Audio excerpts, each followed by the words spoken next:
Hey guys, don't mind the background. I didn't have the time or the patience to put up that backdrop. I'm sorry, it's too hot. One, two, I'm about to go somewhere.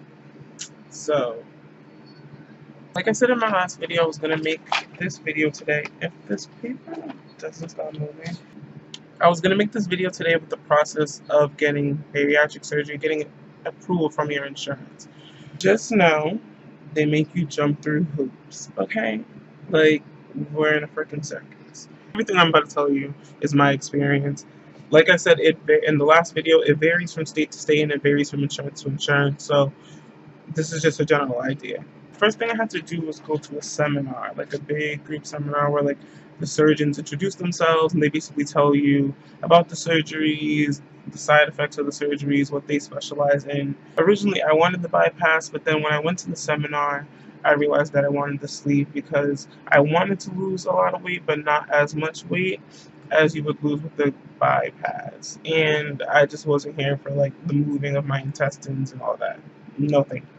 So they make you sign some sheets so that they know that you went, and then you can schedule your first appointment. So I scheduled my first appointment like literally the next day. You go to your appointment with the surgeon that you choose. I am getting my surgery through Roger Williams Medical Center in Providence, Rhode Island, and my surgeon will be Aaron Blumenthal.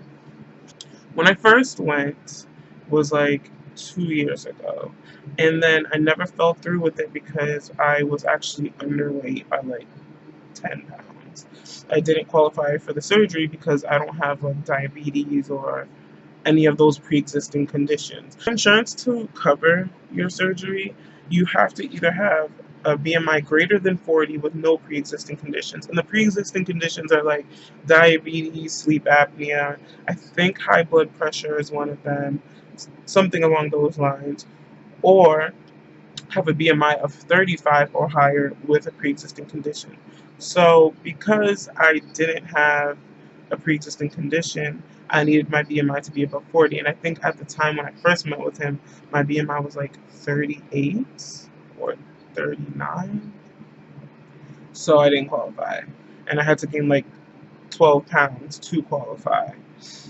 And so I was like, you know what, forget this. Like, I'm not going to make myself gain 12 pounds to qualify. Granted, he didn't encourage that. He was just saying, like, it would have been 12 more pounds for me to qualify. And I was just like, what the hell? I'm not going to make myself gain weight. Like, the point of this is because I want to lose weight. So I'm just going to do it by myself. Well, fast forward time, and I didn't lose weight, and I gained more than the 12 pounds that I needed to gain to qualify. Fuck my life. I went back on February 13, 2017, met with Dr. Blumenthal again. This time I weighed 256. I qualified now because my BMI is now like 42.6. He asked me a bunch of questions, made sure like I've made other attempts at losing weight because your insurance wants to see that you made other attempts at losing weight besides just getting the surgery. Then his nurse gave me a list of things that I needed to do before they can submit all my information to the insurance and I can get approved.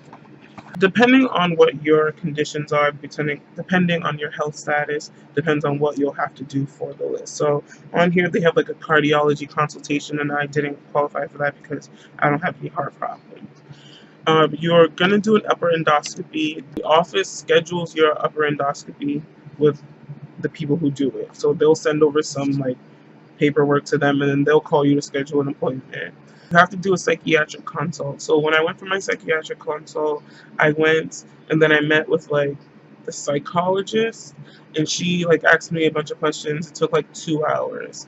And then the next day, schedule an appointment for the next day to come back to me with the psychiatrist. He goes over what the psychologist had to say, and then based off that, you either get approved by him, denied, or you might have to do something else. So for me, I had to do emotional eating. I don't want to put in quotes because that's what it was. I had to do an emotional eating program. So I met with a behavioralist counselor at least 8 times. I had to do it for.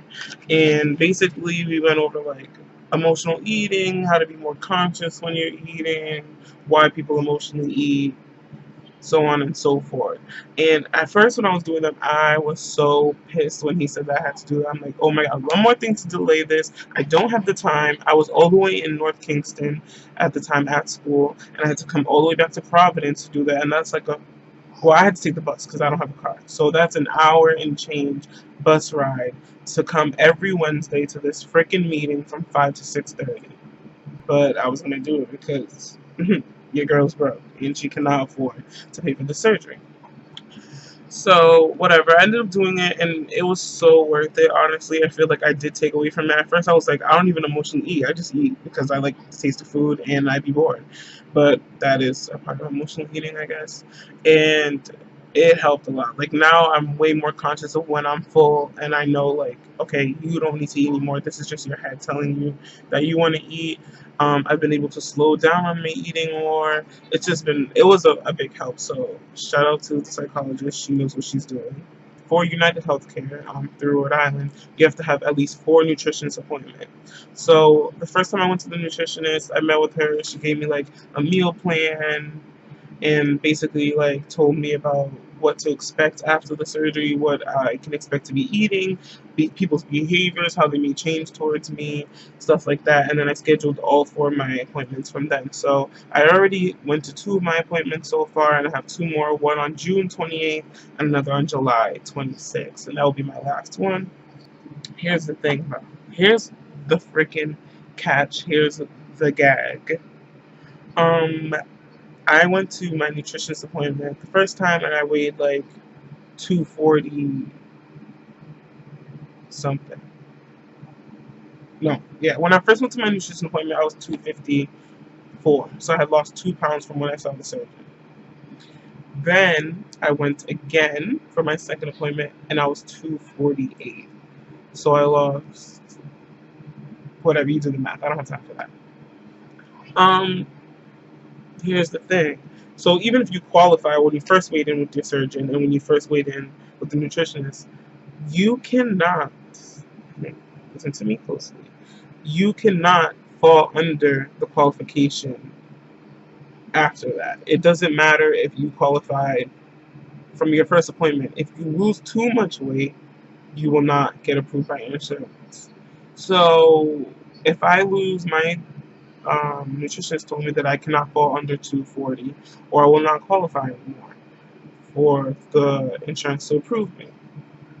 I'm at 246. So I cannot lose 6 pounds, or I can't lose more than 6 pounds in the next 2 months. But you cannot gain even a pound, or your insurance will deny you as well, because then they think you're not serious about weight loss. So, okay. I'm right now trying to play the balance game and trying to like keep my weight stagnant, but I don't know how to do that. All my life, I only knew how to either gain weight or lose some weight. I The pressure to do this is so real. I'm like freaking tripping out. Like I don't even want to step on a scale because I'm scared that it's gonna be too low, or I'm scared that I'm gonna gain weight. And my scale at home is different from the one in the office, because when I weighed myself at home that time, when I found out I was 246, my scale at home said I was 242, and I was souped. I'm like, oh girl, look at you losing that weight. I get there and she's like, oh oh no, she said I was 248. I get there and I'm like, okay. And then she tells me I can't be less than 240. So I don't even know how to track that I'm not losing too much weight or gaining weight. It's ridiculous. It's stupid. I don't understand why, if I qualified the first time, all of a sudden now I can't lose too much weight. And it's been proven that people who lose more weight before surgery are more successful after surgery because they've adapted the habits that they need to adapt in order to be successful after surgery, and yada yada yada yada. It's good to work out because then your skin won't be all crazy loose and gobble gobble after the surgery. It's just ridiculous, honestly, and it's stressing me the hell out. Like, stressing me out. I had to get a note from my primary care physician, which I did not too long ago, maybe like 2 weeks ago. You have to go to a lab and get your blood taken. Based off your results, your surgeon may or may not prescribe you some medication. So based off mine, I had to take vitamin D and iron pills, or I'm supposed to be taking them.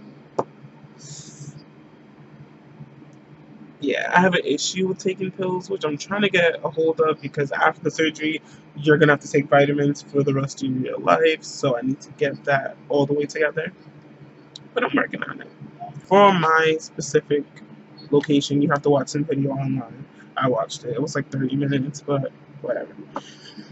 And yeah, you also, well, for me, I also have to go to 2 support group meetings. So it's like you can go to more of them if you want to, but I'm just gonna go to 2. I may go to more after the surgery if I feel like I need to, but it's basically just a bunch of people who are going to get the surgery or who have already gone and got the surgery, and they just talk. Like, they just talk about what they feel, what they're going through, their experiences. It's good to be around people who can relate to you because this is a journey and it is a hard journey, um, even beforehand and after. So people give you advice and stuff like that. It's pretty cool. It's pretty cool. It's like AA, but not AA. So yeah. So that's basically what I've had to do so far. What I had left to do is just my 2 more nutrition appointments and 1 more support group meeting because I've only gone to 1, and my upper endoscopy as well. That's already scheduled on July 3rd. And so basically the last thing that I have to do is on July 3rd. After that, you will submit all your paperwork, everything you've done, to the nurse, who will submit it to the insurance, and then they'll either approve or deny you. So it's a big deal. It's annoying, but girl, if you want to get that free surgery or if you want to get that discounted surgery, you're gonna do it. Generally, you'll be going through the same thing. Hopefully, if I get approved, then I will get a date for my surgery soon after my approval. My mom's friend got the surgery, and she said about 2 weeks after the insurance approved, she got a date for surgery. They usually make you do a liquid diet. It depends on you how long they'll make you do the liquid diet for before your surgery. Um, but I haven't gotten there yet. So when I do, I will let you guys know, and I'll make another video for that as well. I also recommend keeping all your paperwork in a folder because doctor offices like to act like they sent stuff and they didn't, or they like to act like they didn't see you when they did, and then you'll be screwed. So I've been keeping everything in a folder, keeping it together, checking off when I did what, how I did what, where I did it at, and keeping it written down so that I could be like, no, honey, call them because I went here on this day.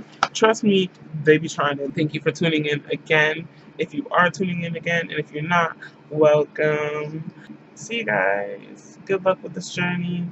Let me know if you have any more questions that I didn't go over in this process, and I will try to answer that for you. Okay? Thank you.